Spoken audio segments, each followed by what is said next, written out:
favor, em Isaías 32, capítulo número 32, para nós realizarmos a leitura do versículo 1 ao versículo de número 8. Isaías 32, do versículo 1 ao versículo 8.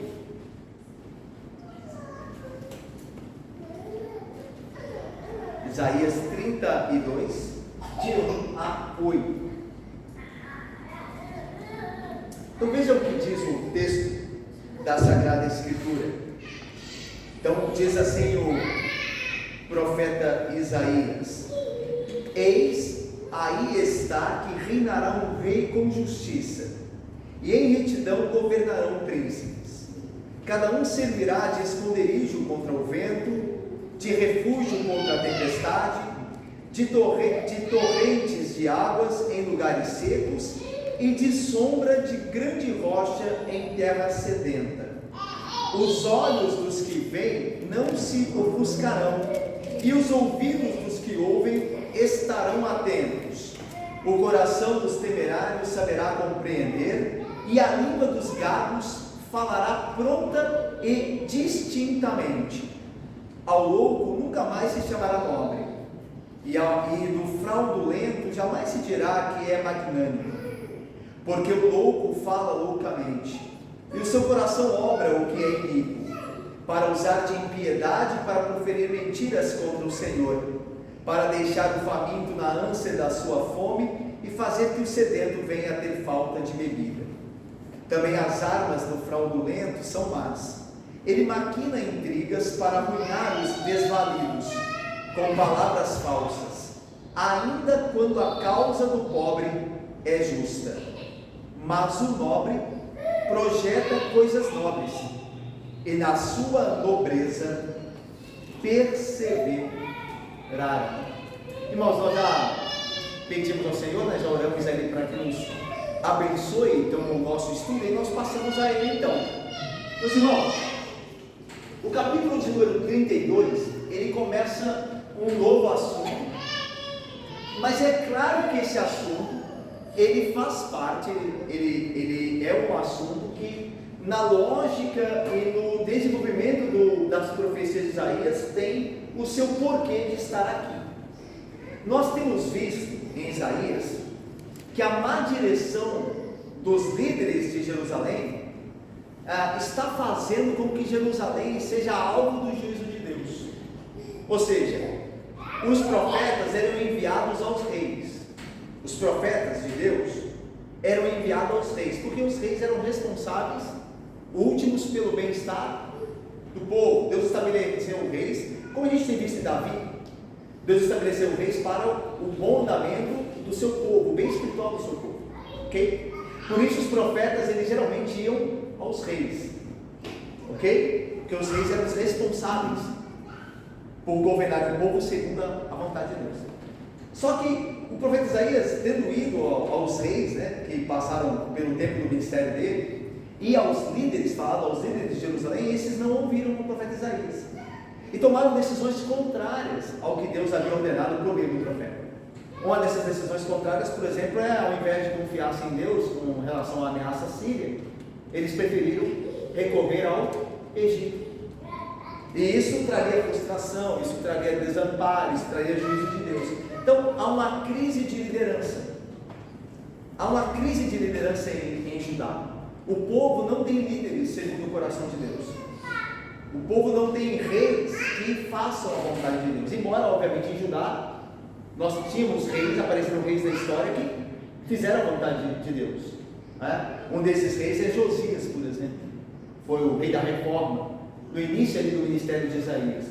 Ok? Mas nem todos eram assim. E mesmo aqueles reis que tinham boa intenção, às vezes eram pressionados por causa dos seus ministros ao redor, como Ezequias, por exemplo, que faz aliança com o Egito, porque estava pressionado pelos seus ministros a recorrer ao Egito. Posteriormente, Isaías vai clamar a Deus, vai se arrepender, vai confiar em Deus, e Deus vai socorrer Jerusalém do cerco da Síria. Mas você vê que até bons homens, eles tomam decisões erradas, por causa da pressão e por causa do seu coração que é falho. Certo? Há uma necessidade de um rei de fato, para que seja criado uma nova sociedade. E a história de Judá, tanto a história dos reinos mostram isso. A necessidade de um rei justo, que reine com justiça, para que haja uma sociedade pura, santa, perfeita, bem-aventurada. Ok? Então é disso que vai tratar. Veja que a tensão anterior é: os líderes de Judá erram, confiam no Egito ao invés de conduzir o povo a confiar em Deus. Mas virá por fim um rei justo, e debaixo do governo dele, tudo será transformado. E haverá não só líderes, ministros desse rei justo, que governarão com sabedoria, como a própria sociedade será renovada e será transformada. Então a ideia do capítulo 32 e 33, vamos ver, é esse: o rei e a nova sociedade. Tanto que o versículo 1, olha só o que diz, o versículo 1 do capítulo 32: eis aí está que reinará um rei com justiça. Está vendo? Ou seja, virá um rei que reinará com justiça, diferente dos que Judá até agora tem visto. E por causa do governo desse rei, tudo mudará, tudo será transformado. Ok? Essa é a ideia aqui do texto. Vamos à introdução então, depois de uma rápida recapitulação do contexto anterior. Nas últimas 3 sessões diárias, a escatologia está entretecida, emaranhada, ainda de forma mais clara com a história. Exemplo: a ameaça à Síria aponta para o dia do Senhor que trará conversão a Israel. É interessante, né? Ou seja, a gente tem visto isso, né? Deus vai redimir o seu povo, mas primeiro esse povo será julgado, para que então ele experimente um arrependimento e uma redenção. É interessante como Deus já vai trabalhando a ideia de que não há redenção sem juízo antes. Não há redenção sem juízo. Primeiro Israel vai ser julgado, para que então ele se arrependa e seja redimido. Em Cristo, juízo e redenção se encontram, porque nós somos redimidos, nós somos salvos pelo juízo que cai sobre o Filho de Deus. Então, na história de Israel e de Judá, Deus trabalha nesses conceitos. Através do juízo, o povo será redimido por causa do arrependimento que esse juízo trará. Em Cristo, juízo e redenção se encontram, porque Ele é a nossa redenção, porque Ele carregou sobre si o juízo de Deus.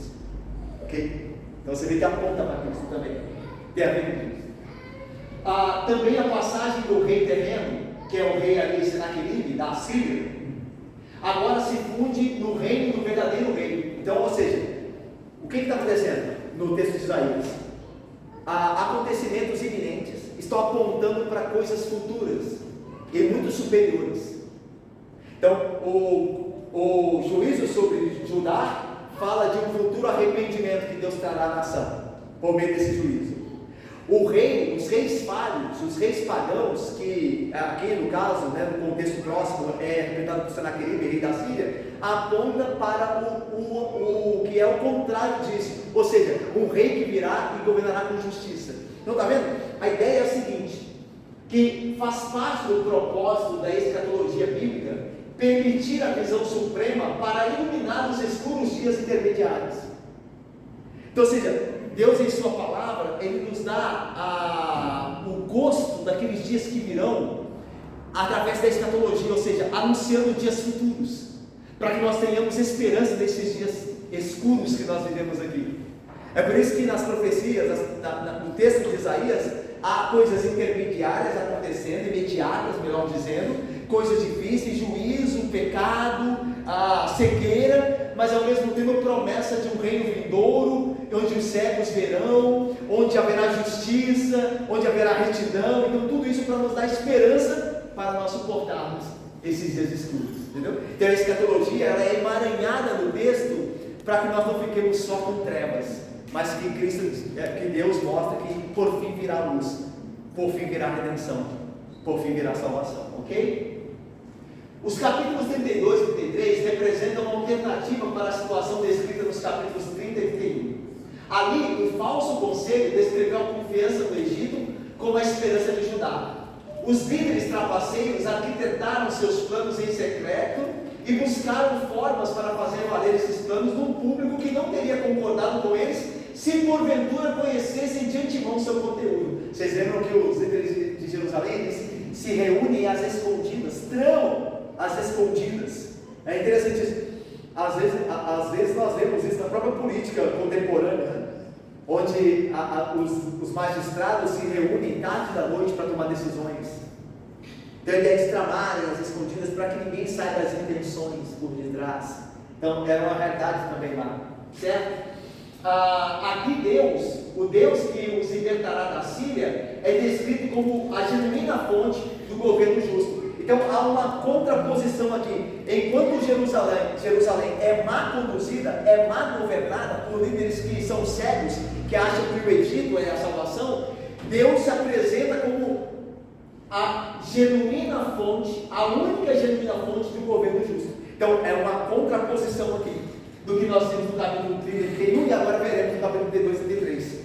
O 31 mostrou o mau governo e o 32 e 33 vão mostrar o governo justo de Deus, através de um Messias, de um rei escolhido. Ok? Toda essa sessão, 32 e 8, é uma visão da nova sociedade, contrastando vividamente com o que vimos em 29, 10, 13.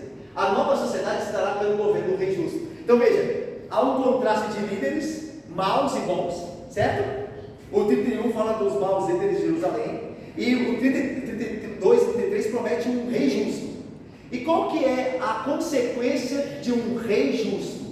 Uma sociedade justa, uma sociedade transformada, ok? Nós não somos assim, nós elegemos representantes que nós esperamos que faça diferença na sociedade, com leis justas, certo? Então essa é a ideia. Os reis de Jerusalém, insensatos e tolos e cegos, conduziram a nação a um buraco, que era a confiança do Egito e que não vai trazer salvação. Mas esse rei justo conduzirá a sociedade para um estado de bem-aventurança. Olha só como esse contraste é bem dito aqui. Eu fiz um quadro. Velha sociedade. No capítulo 29, os olhos e ouvidos fechados. Olha aí para mim. 29 e 10. Alguém lê rapidamente para mim. 29 e 10. Porque o Senhor derramou sobre vós o espírito de profundo sono e fechou os vossos olhos, que são os profetas. Legal, pode ler. Fechou os vossos olhos. A sociedade antiga, debaixo do juízo de Deus, porque tem maus líderes e se comporta mal também, certamente. Então Deus julga com olhos fechados. Agora, debaixo do governo do rei justo, o que acontece? Olhos que veem e ouvidos que ouvem. 32, 3. Olha aí. Os olhos dos que veem não se ofuscarão. Não se fecharão, não ofuscarão e não se escurecerão, eles verão.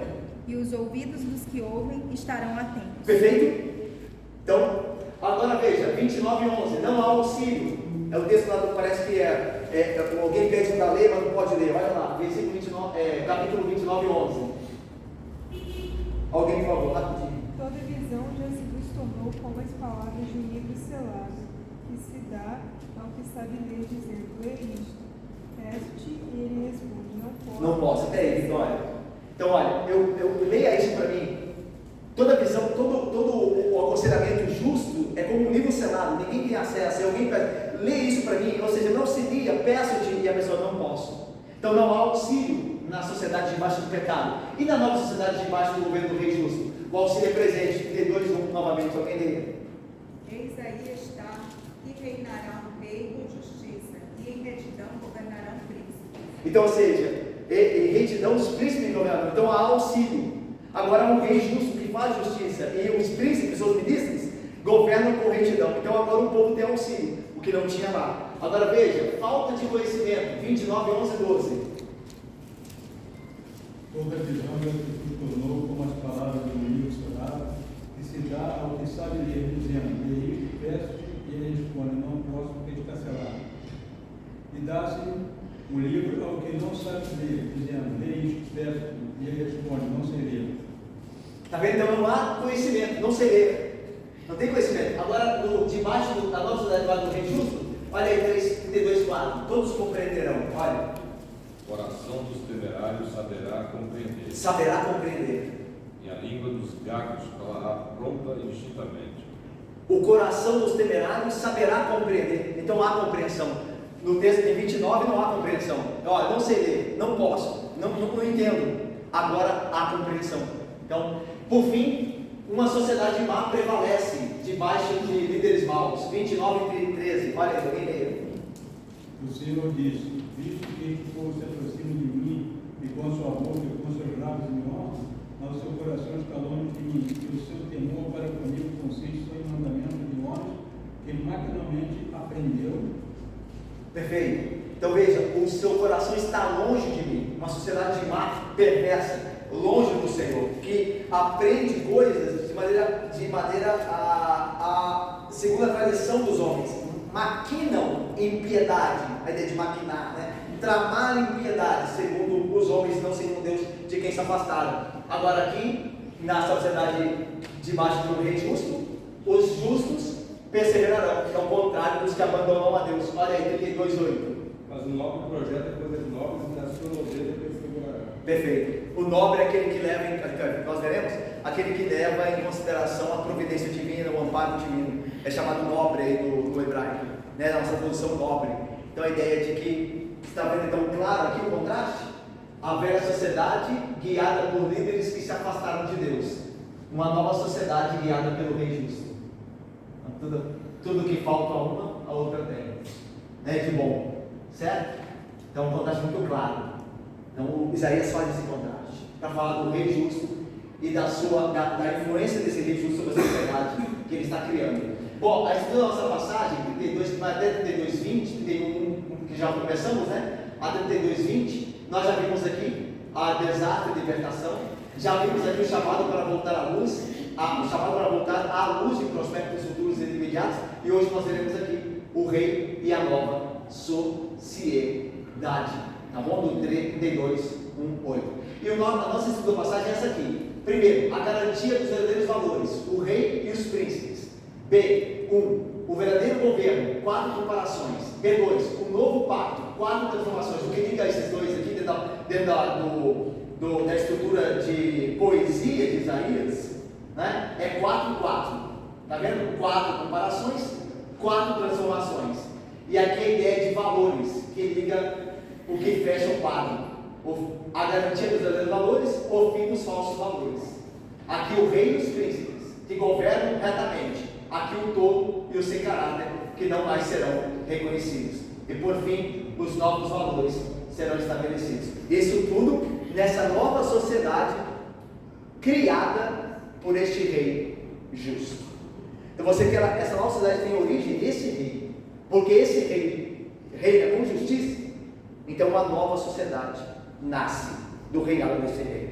Ok? Vamos ver então com calma aqui. Primeiro, a garantia dos verdadeiros valores. Aí o rei e os príncipes. Olha aí. Eis aí, versículo 1, está que reinará o rei com justiça. Irmãos, este aqui nós podemos entender como o rei messiânico. Tá? É a 4ª vez que Isaías fala de um rei messiânico.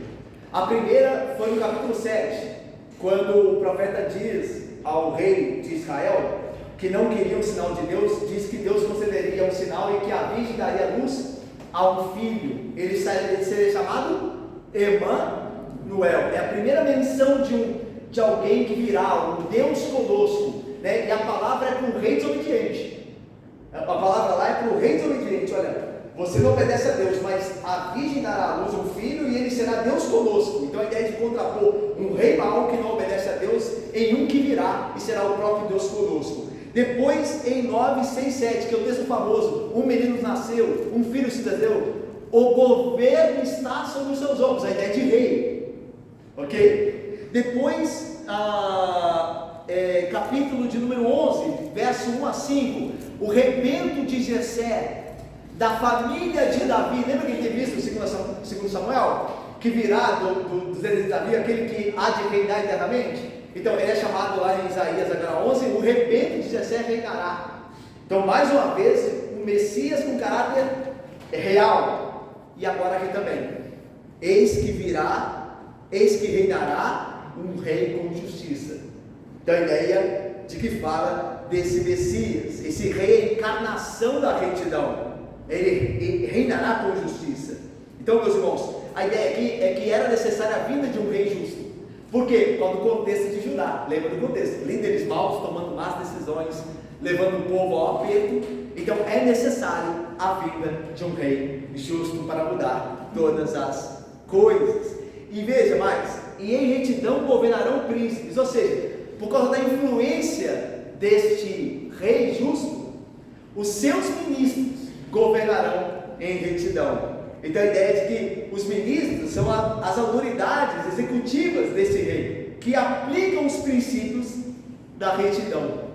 Então o rei, esse rei justo, terá ao seu redor ministros justos, né? Autoridades, como o presidente tem os seus ministros, né? Que executam aquelas pautas decididas pelo presidente, né? Pelo governo. Então a ideia é de que esse rei justo, ele usará os seus ministros, e esses ministros andarão em retidão, por causa da influência desse rei justo. Então veja aqui, olha só, a ideia é a seguinte, nós vamos ver aqui, a ideia é a seguinte: a influência desse rei justo se espalha primeiro em seus ministros e depois no povo. Então a ideia é de que esse rei justo, ele muda tudo, ok? Vai mudar tudo. Ele começa primeiro fazendo com que os seus ministros governem com retidão, da influência desse rei justo. E nós vamos ver o capítulo continuar depois, o capítulo 32 ainda, esse capítulo. Vamos ver, se Deus se permitir, né, quinta-feira que vem, que ele faz isso, ele influencia através do Espírito dele. Olha só, esse rei justo, ele influenciará e levará a sociedade a uma retidão através do Espírito dele. Então você liga com Cristo, né? Que ele fala, sobre vós virá o meu Espírito, eu derramarei o meu Espírito. Então a ideia de os apóstolos, seus ministros, e depois a terra sendo tomada, sendo influenciada pelo Espírito de Deus através dos seus ministros. Então você tem ligações aí. Ok? Está no BBB? Direitinho. O que está acontecendo aqui?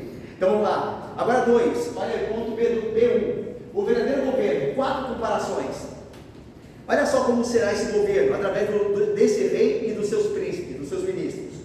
Versículo número 2: cada um servirá de esconderijo contra o vento, de refúgio contra a tempestade, de torrentes de águas em lugares secos, e de sombra e de grande rocha em terra sedenta. Então veja, nessa era vindoura, onde esse rei justo aparecerá, os líderes nunca mais serão predadores, dos quais o povo tentará buscar consolo, né? Dos quais o povo tentará buscar consolo. Então, o que acontece? Lembra dos textos anteriores descrevendo os reis de Judá?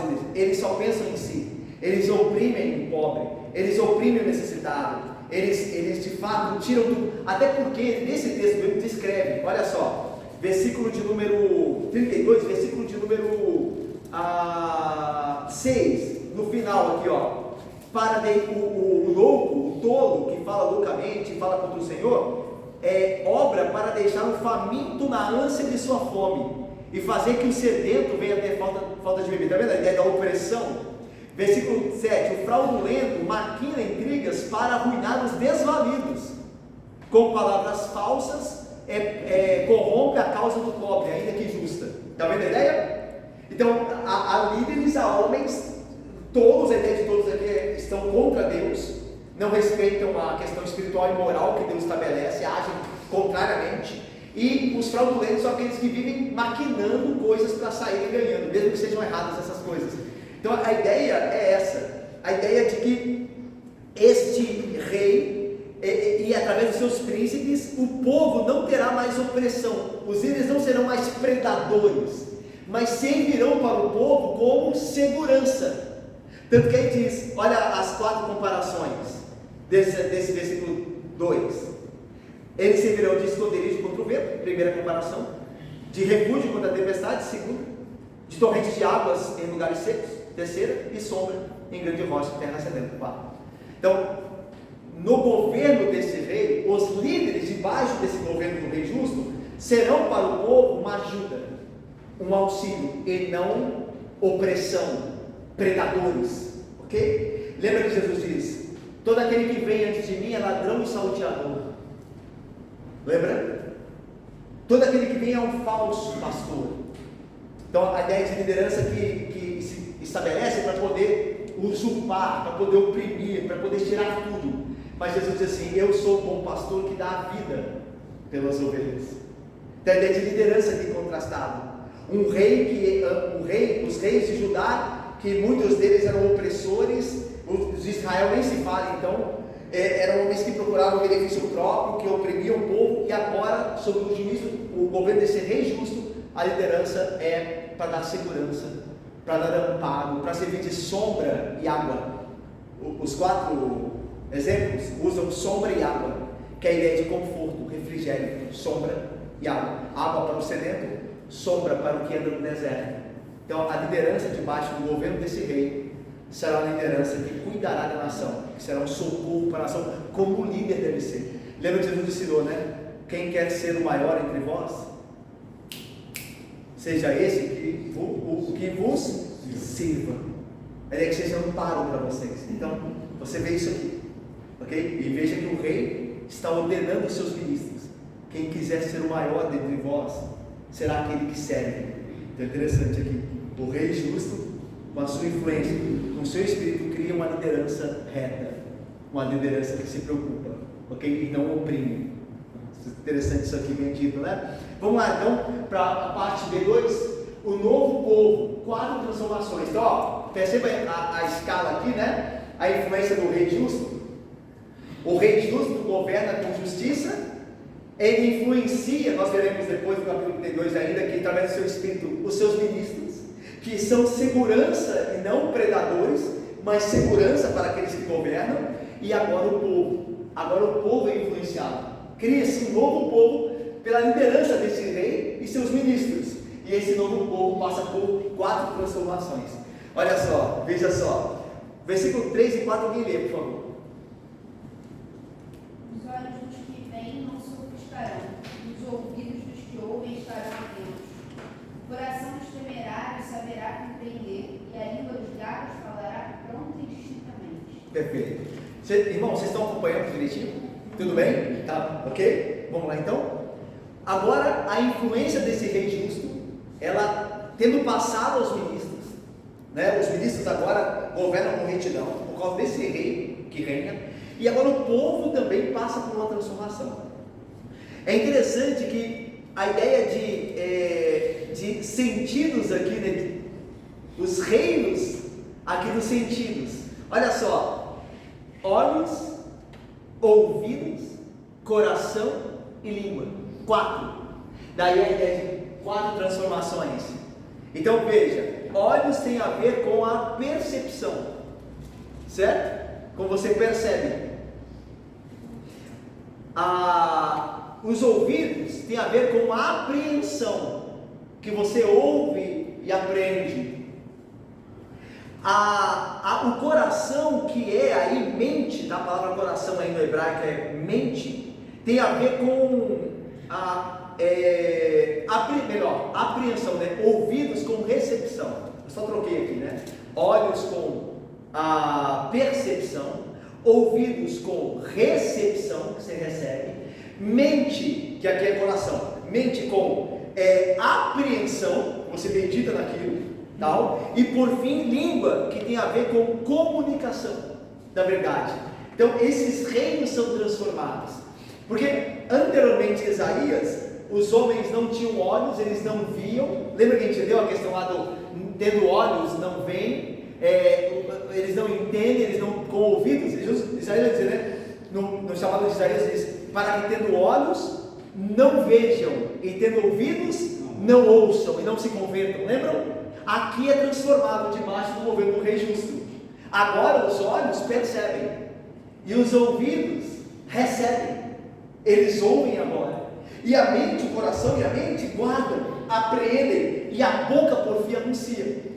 Então acontece a transformação com o indivíduo, o povo, cada um do povo é transformado debaixo desse governo do rei justo, né? Veja só, é uma inversão, como a gente falou, do chamado de Isaías, né? 6:10, aquela geração que ouve, mas tem ouvido, mas não ouve, tem olhos e não vê.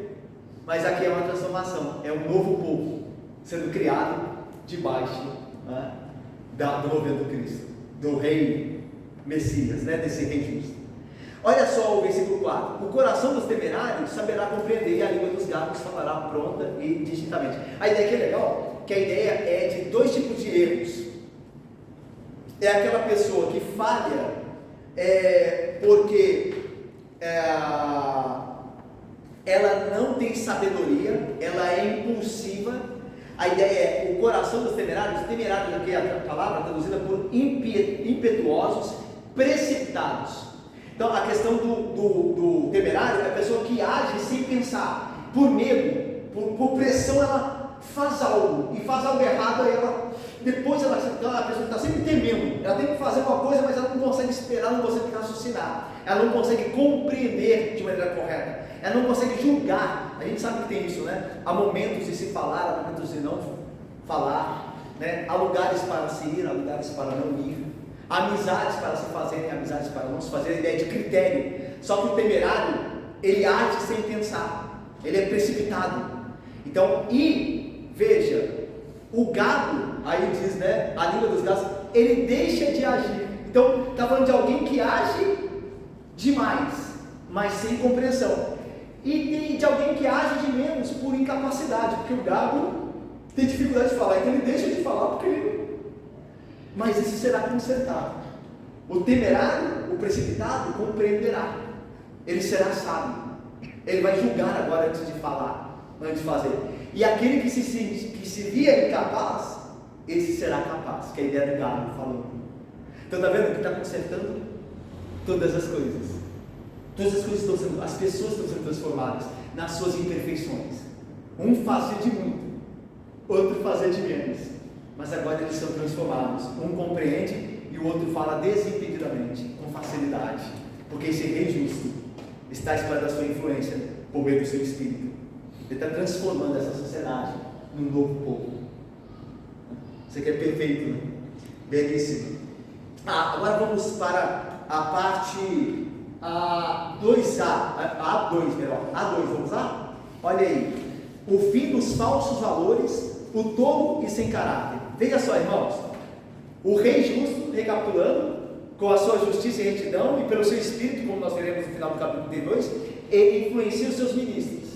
Um governo, através de um rei justo e ministros que agem com retidão, influencia o povo, transforma o povo. Tudo isso pelo Espírito de Deus, como nós veremos na quinta-feira que vem.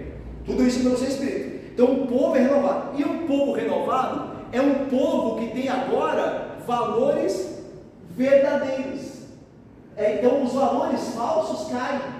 Ou seja, porque o rei lá de cima, o rei estabelece os verdadeiros valores e dá a esse povo novo compreensão, porque agora eles ouvem, eles veem, eles entendem com a mente. Então agora eles podem julgar, tanto que o precipitado tem conhecimento agora, e o que não sabia falar agora fala bem. Então eles podem julgar, agora eles têm clareza para julgar, e daí agora eles vão reconhecer o tolo como tolo e o fraudulento como fraudulento, porque havia um problema de percepção que Isaías já disse isso no seu livro. Os homens chamam o mal de bem e o bem de mal. É um momento de percepção espiritual, ok? Mas o mundo julga o fraudulento como alguém virtuoso, como alguém poderoso. O fraudulento é alguém que trama em benefício próprio. Então a gente fala assim, pô, o cara é esperto, ele passou a perna em alguém, pô, esse cara é esperto. Bobo é você que fica jogando na linha, na regra do jogo. Entendeu? As pessoas passam você para trás e você que é bobo, você é fraco. Poderoso é o que passa a perna. Poderoso é o que prevalece, não importa quanto. Está vendo a percepção? Porque eles não conseguem ver. Os seus ouvidos não ouvem, o seu coração é mente, não percebe, então eles julgam tudo errado. Quem é imoral, eles acham virtuoso, né? Há pouco tempo aí, né, você vê a cantora, que não é cantora, que é uma pessoa, Deus tem a compaixão dela, mas não é uma meretriz de luxo. É isso que ela é uma meretriz de luxo.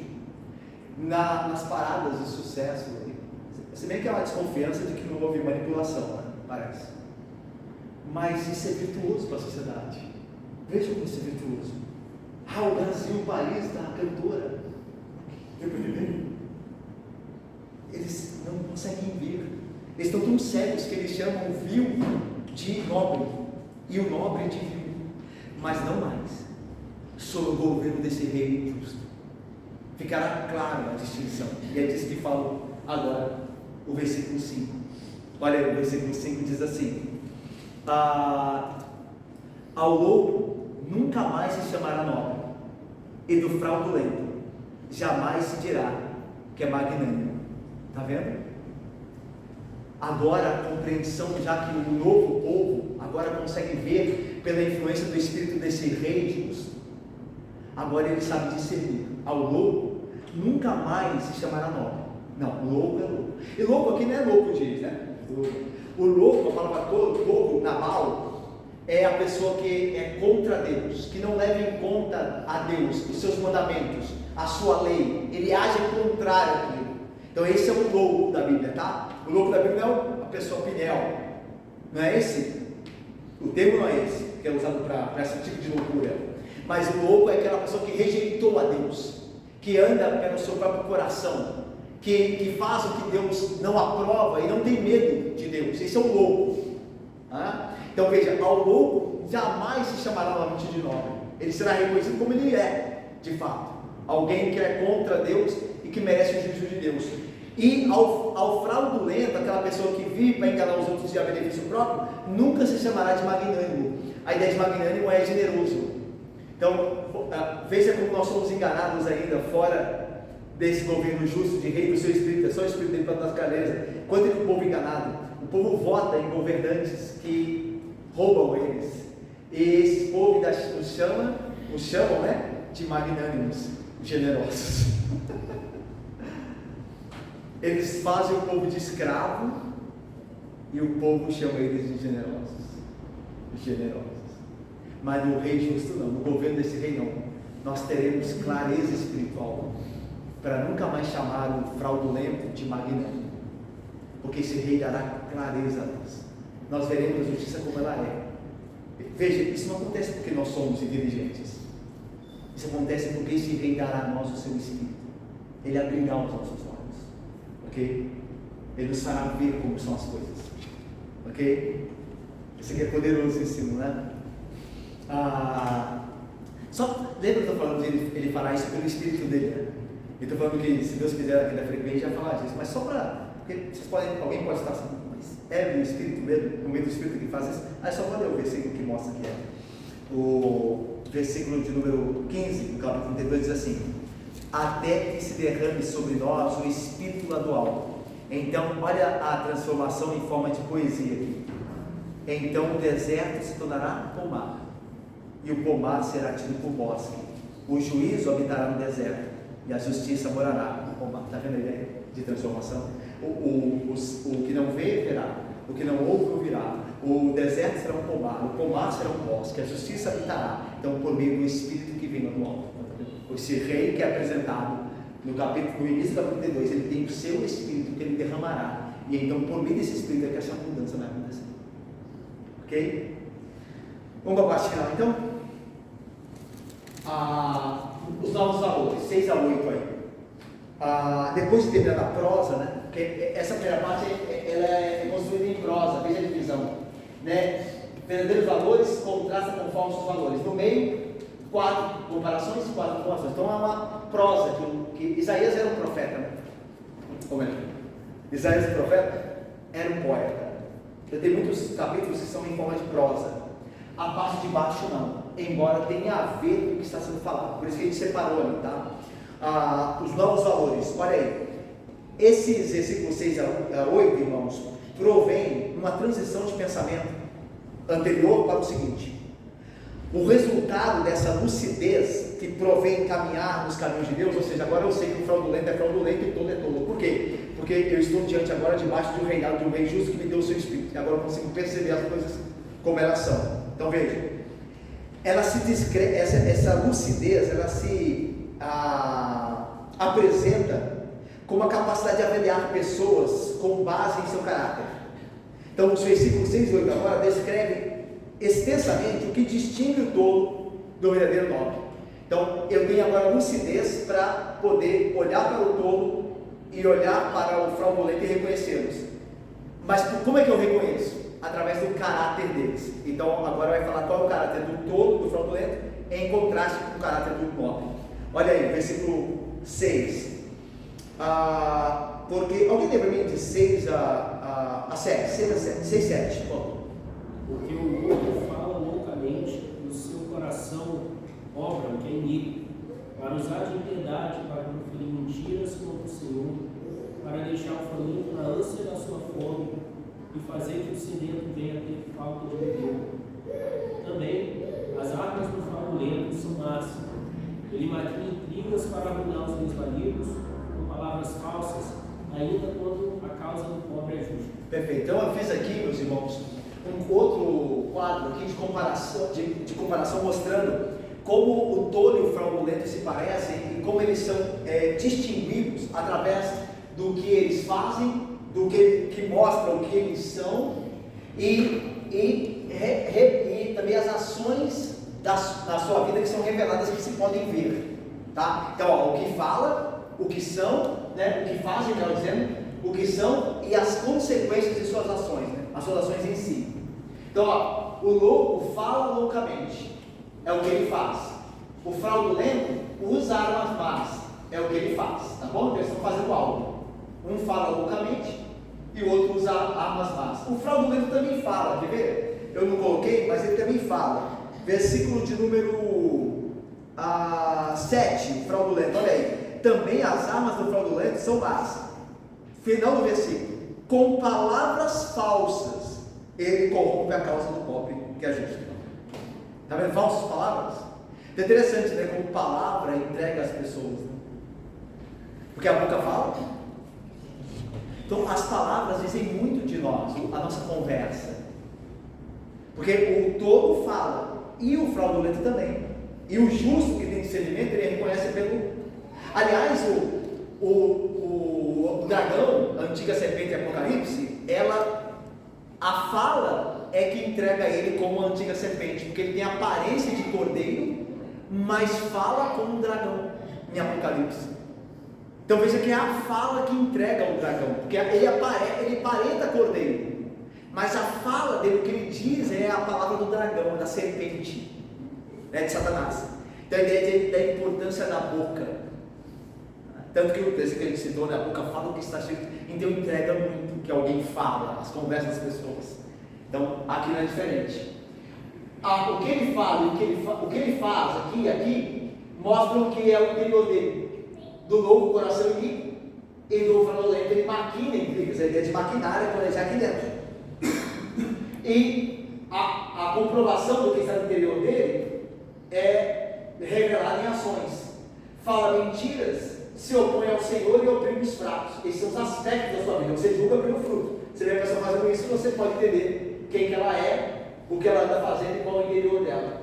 E o fraudulento fala palavras falsas e oprime o pobre. É interessante, oprime os fracos, oprime o pobre. Porque ele fala de liderança, lembra? O rei e os seus príncipes.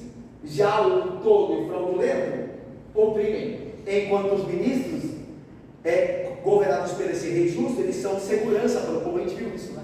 Eles são amparo e não opressores, predadores, mas como é o louco e o fraudulento. Então é uma comparação entre os dois, você vê que são semelhantes, ok? Vamos voltar então aos novos aspectos. Então veja aí, porque o louco fala loucamente e o seu coração, que é a ideia de mente, obra o que é iníquo para usar de impiedade e proferir, a ideia de proferir é espalhar mentiras contra o Senhor. A ideia de espalhar mentiras contra o Senhor é confundir as pessoas com relação ao que Deus é e o que Ele diz e o que Ele faz. Então o perverso, o louco, o Nabal, né, o inimigo de Deus, ele fala com as pessoas com o fim de desviá-las do caminho, de confundi-las. Então é o que o louco fala, a ideia de falar contra o Senhor é espalhar mentira para desviar as pessoas do caminho do Senhor. E veja, para deixar o faminto na ânsia de sua fome e fazer que o sedento venha a ter falta de bebida, né? Então ele é indiferente com as pessoas, ele não é magnânimo, lembra? Ao fraudulento nunca mais se chamará de magnânimo, de generoso, pelo contrário, ele oprime as pessoas. Lembra de Nabal, lá de Davi, esposo de Abigail? Lembra? Nabal é chamado tolo, assim porque tolo é o seu nome, Nabal. E lembra que ele não é generoso, porque Davi cuida das ovelhas dele, vai pedir ajuda, ele diz não.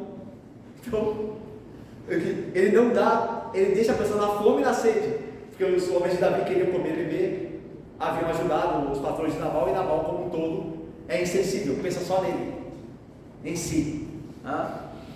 E também as armas, versículo 7 do fraudulento, são más. Ele maquina, né, a ideia que planeja como sair bem, usando de todos os meios. Esse é o fraudulento, tá? Quando fala aí que ele maquina o verbo, a ideia de planejar, pensando em si, e usando tudo que pode usar para sair bem, mesmo que seja algo ilícito, mas contanto que ele prevaleça. Ele não mede esforços, o fraudulento, para sair-se bem, para acabar bem, tá? Ele planeja, ele maquina intrigas para arruinar os desvalidos, com palavras falsas, ainda quando a causa do pobre é justa. Ou seja, ele não se importa se é justo ou se não é, ele quer prevalecer. Então, se ele pode prevalecer contra o pobre, dando fim a ele, ele fará. Lembra de Acabe e Jezabel? Quando Acabe quer que a vinha de Nabote seja dele, lembra?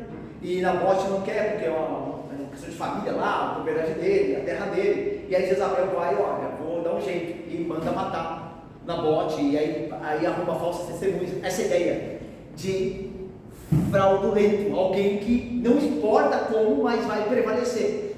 Não importa de que maneira, ele vai prevalecer, ele dá prevalecer. Então ele maquina essas coisas, ele trama essas coisas. Ainda que a causa do pobre seja justa, ele não se importa, ele vai passar por cima do pobre. É interessante essa questão do aspecto da justiça, né, social também envolvido, né? Porque a gente não pode ter medo de falar de justiça social só porque é uma pauta que a esquerda sequestrou para ela, né? A Bíblia fala de justiça social, Isaías fala muito de justiça social, porque a vida do crente, a vida verdadeira se dá na sociedade também, não é uma coisa só que a gente aprende aqui. É o tratamento nosso tratamento com o desvalido, com o pobre, com o necessitado, a maneira que nós socorremos. Então não é, a Bíblia fala muito disso. Então a gente tem que ter cuidado para a gente não esquecer de uma pauta que é bíblica só porque alguém sequestrou a pauta, tá? É que nem falar de caridade, porque os espíritas fazem muito, então a gente não quer nem saber. Não, caridade é uma coisa cristã. Nós deveríamos ser os primeiros a fazer, né? Os espíritas fazem com intenção errada, né? Eles fazem porque se eles não fizerem, eles vão ter na próxima vida que pagar tudo que eles não fizeram.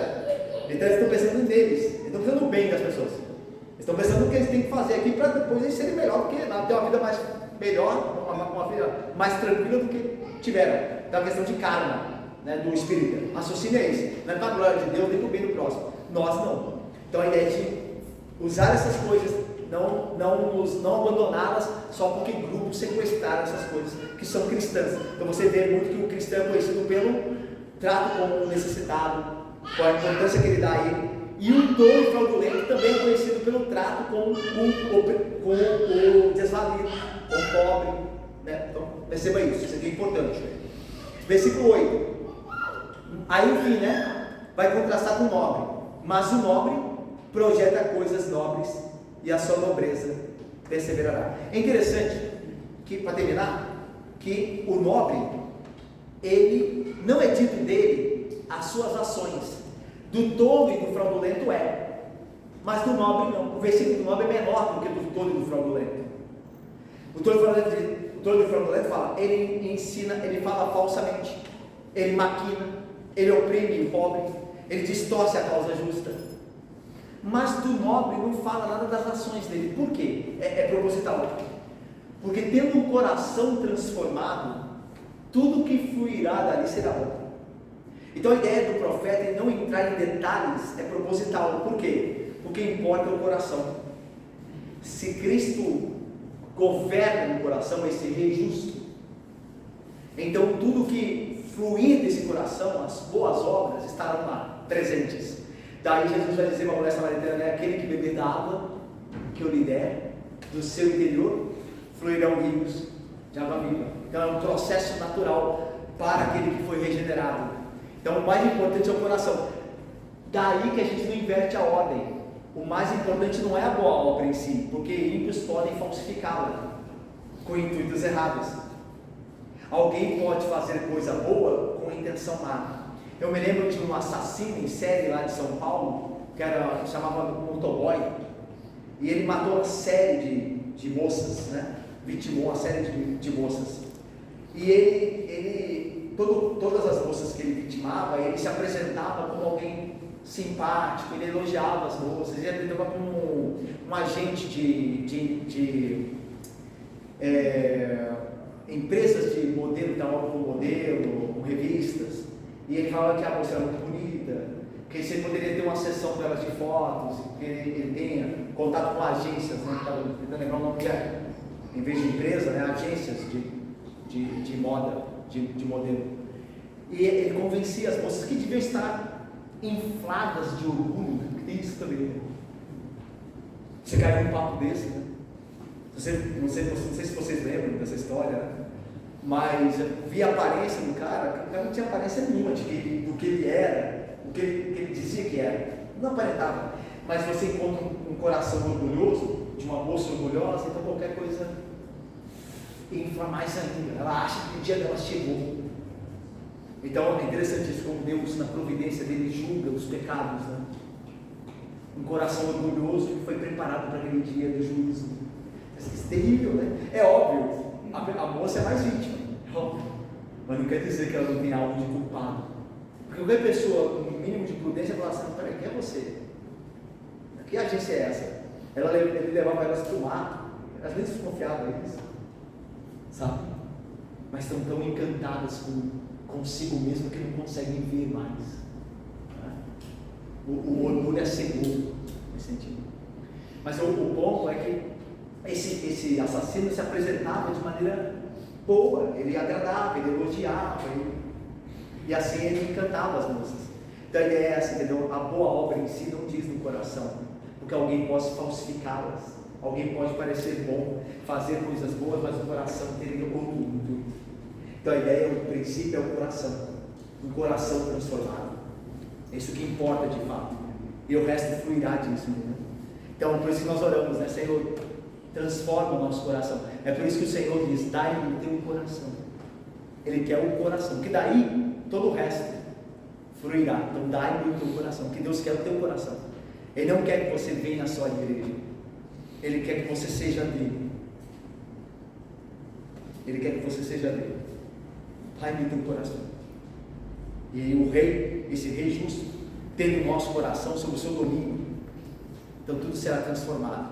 Então essa é a ideia, né? O contraste do nobre e do tolo e do perverso, né? Eu termino então com o que aprendemos aqui hoje. Então vamos recapitular: o rei justo, com a sua influência através do seu espírito, criará ministros justos, líderes justos em retidão, que criará um povo justo, uma nova sociedade, ok? Essa nova sociedade será transformada em retidão e ela terá discernimento. Nela, o tolo não será mais nobre, será tolo, será reconhecido assim. E o fraudulento não será mais generoso, mas o fraudulento. Mas o nobre, nessa geração, perseverará na sua nobreza. Ou seja, ele conhecerá a Deus e Deus operará por meio dele. E ele prevalecerá no meio de uma geração corrupta. Então a ideia de uma nova criação que Deus está iniciando em Jesus Cristo. O que nós aprendemos? Primeiro, que a esperança de uma nova sociedade repousa sobre um rei justo, que é Jesus Cristo. Uma nova sociedade, uma renovação, não repousa nos concorrentes à próxima eleição presidencial, por exemplo. Não repousa em última instância, não. A transformação tem que acontecer espiritualmente. Ela não é só a questão de uma nova pauta, mas de um coração novo. E um coração novo só pode ser criado através do poder desse rei justo, de Jesus Cristo. Então não adianta, toda vez que nós olharmos para um governo humano, e colocar nele todas as nossas fichas, nós vamos perder. Porque não há governo justo. Há governos mais justos do que outros, mas não há governo que em algum ponto não nos decepcione, que fique aquém do que realmente nós precisamos, de fato. Isso só pode ser encontrado em Jesus Cristo. E é por isso que o nobre perseverará na sua nobreza, porque ele sabe que ele tem um rei. Ele sabe que ele tem um rei eterno, um rei que já governa no coração dele. Ele participa da política, ele dá a sua opinião, ele vota, ele participa, ele é um cidadão também aqui, por assim dizer. Mas ele sabe que a vida dele está guardada. que a igreja, a nova sociedade está sendo criada, e que o reino de Deus será estabelecido para sempre. Ele sabe que no fim vai dar tudo certo. Em outras palavras, no fim irá dar tudo certo. Eu fico pensando assim, o PT não pode voltar, né? O partido de esquerda não pode voltar. A gente deseja que não volte até pelas suas pautas anticristãs. É um partido declaradamente anticristão. Mas Deus nos guardou em 14 anos de PT. Ele não nos guardou? Ele é poderoso para fazer isso novamente. Ok? Deu para entender? A nossa segurança está nesse rei justo, que já reina de fato, e que virá, tudo dará certo. Aconteça o que acontecer, o fim, nós sabemos qual será, e será um maravilhoso fim no reino de Jesus Cristo. Ok? A nossa esperança repousa nele. A esperança de uma nova sociedade só pode ser de fato cumprida em Jesus Cristo. Ok? Mais do que falar de política, você pode falar de política e deve falar em algum contexto, mas mais do que falar de política, você tem que falar do Evangelho.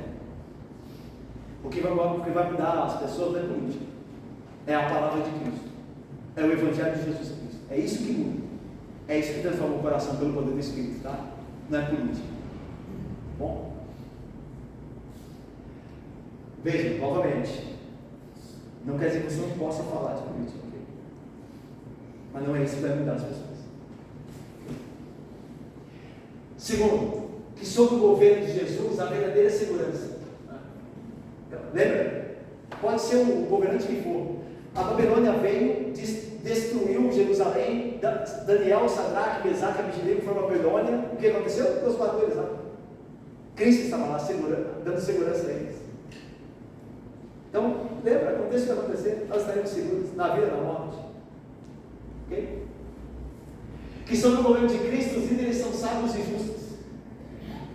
Você quer ser um líder sábio? Você foi chamado na igreja para ser um presbítero, para ser um diácono, para ser um professor, para ser o presidente da SAF, presidente da UPH. Você quer ser um líder sábio, justo, andar em retidão? Esteja debaixo do governo de Cristo. Deixa ele te governar. É a única maneira. Senão você vai meter os pés pelas mãos. Vai confundir tudo. Vai atrapalhar tudo. Vai dar tudo errado. Esteja debaixo do governo de Cristo. É debaixo do seu governo que líderes são sábios e justos. É ouvindo a Ele, seguindo a Ele, crendo nele, esperando nele, buscando a Ele, na leitura da palavra, na oração. E a cada vez que nós fazemos isso, mais sábios nós nos tornamos. Ok? Que sob o governo de Cristo, a correta percepção de ser verdadeiro. Quer saber quem são as pessoas? Com quem andar, com quem não andar, com quem falar, com quem não falar, o que não falar, aonde ir, com quem estar. Esteja debaixo do governo de Cristo. Se submeta a Ele, a sua palavra. Peça ao Espírito Santo de Deus que o conduza pela palavra de Cristo. E você terá discernimento com quem você deve se casar, que profissão você deve seguir, qual oportunidade de emprego você deve tomar. Cristo dá essa sabedoria, Ele nos guia, Ele dá discernimento, percepção correta e verdadeira.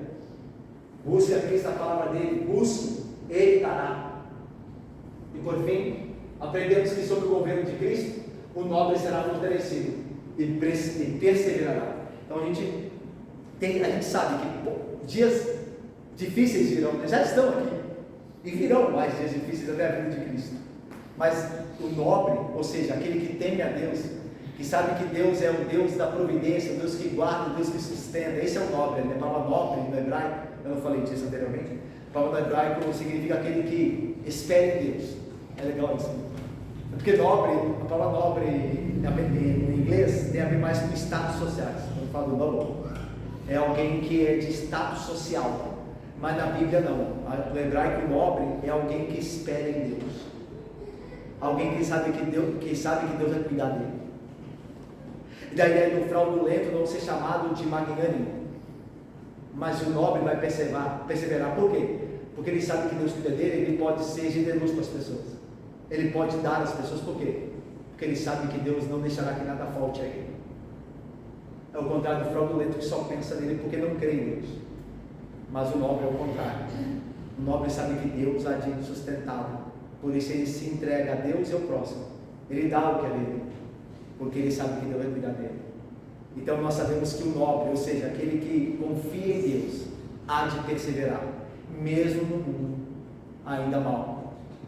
Mas no mundo em que essa nova sociedade, esse novo povo desse rei justo, está sendo criado, como nós vimos aqui, para aquele dia em que esse povo reinará com aquele rei eterno quando ele vier, na sua glória, na sua majestade. Então que nós esperemos e aguardemos, mas eu termino de uma forma diferente aqui, hoje, porque eu termino assim. Sabemos que o reino de Deus já foi inaugurado, lembra? Quando Jesus Cristo veio, encarnou-se, ele mesmo diz: é chegado o reino de Deus sobre vós. Então ele já está transformando a cada um do seu povo, a sua influência já está sendo sentida, nós já estamos sendo transformados, há discernimento já pelo povo, no povo de Deus. Então graças a Deus, o reino já chegou, já foi inaugurado. Agora, entretanto, o reino ainda está para ser estabelecido plenamente. Por isso nós oramos: venha o teu reino. Amém. Que Deus abençoe, irmãos, e nos guarde. Amém.